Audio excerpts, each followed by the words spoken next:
Nothing prepares you so that psychological battlefield of putting your own money on the line, one click at a time. The stuff I'm about to share wasn't learned in some seminar, it was paid for, with interest, directly to the market. So yeah, let's rewind to the beginning. My first real jump into trading was just fueled by pure excitement and, let's be totally honest here, a whole lot of ignorance.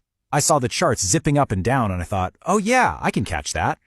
My strategy, if you can even call it that, was basically to be everywhere at once. I was trying to scalp every little wiggle on the chart. If it went up, I was in. If it went down, I was in. It wasn't some kind of strategic exploration, no. It was just a classic, unfiltered textbook case of FOMO. And because of that, my trading volume just went through the roof. I was completely mistaking constant motion for actual progress. I was always opening and closing positions because, in my head, if I wasn't in a trade, I was losing money. Sound familiar to anyone? So after all of that, all the stress, the screen time, the constant clicking, my net profit was a big, fat zero. Actually, you know what? Let's be real. It was negative.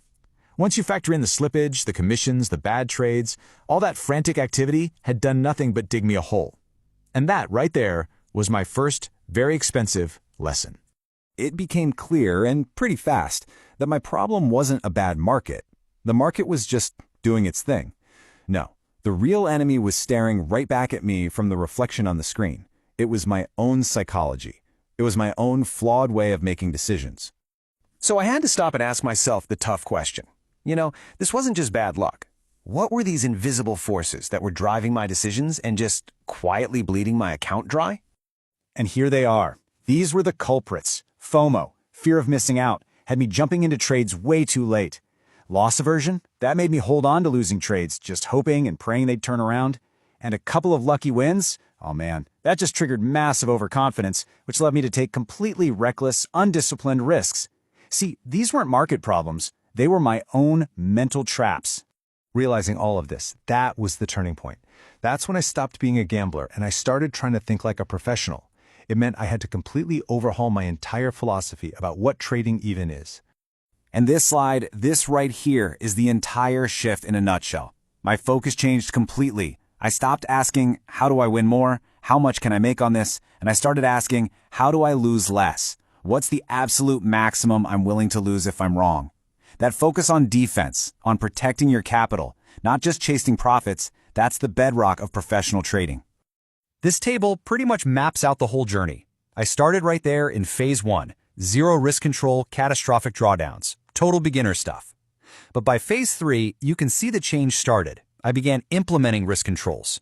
My results were still just improving, but look at the drawdown. It was stabilizing. The bleeding had finally stopped. So, out of that fire, I basically forged a set of rules that were totally non-negotiable. These aren't just suggestions. For me, they became the laws of survival that I learned through a whole lot of trial and error. Let me walk you through them. First off, control your emotions. If you trade angry or you trade euphoric, you're going to pay for it. Second, wait for a good setup, an A+ setup. Stop chasing garbage. Third, and this is a big one, always use a stop loss. Every single trade, no exceptions. Fourth, trade less, think more. And number 5, the rule that ties it all together, you have to keep a trading journal. Because your journal, it's your coach. It's the mirror that doesn't lie. It's where you hold yourself accountable. You write down your setup, why you took the trade, and what happened. This is how you turn random, painful experiences into structured data. And it's that data that builds real, unshakable confidence.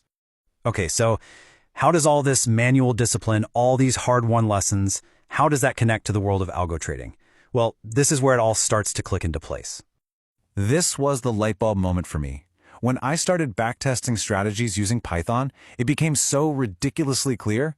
The most profitable algorithms, they weren't doing anything magical. They were simply executing the exact same rules of discipline that I had struggled so hard to follow myself, but they were doing it perfectly and with zero emotion. And that really brings us to the most important point of all this. Manual trading teaches you discipline by making you feel the pain when you break your own rules. An algorithm simply follows the discipline you've already built. It's a tool that enforces the rules you learned the hard way. So the big takeaway here is simple. Don't jump to automation because you think it's a shortcut to avoid the hard lessons. It's not. Earn your stripes first, learn the rules, understand the psychology, build that discipline manually. Then, and only then, you can use automation to scale it. Honestly, those foundational lessons, paid for by all my early mistakes, they're the bedrock of every single automated system I build today. Master your mind first, then you can master the machine. I'll see you for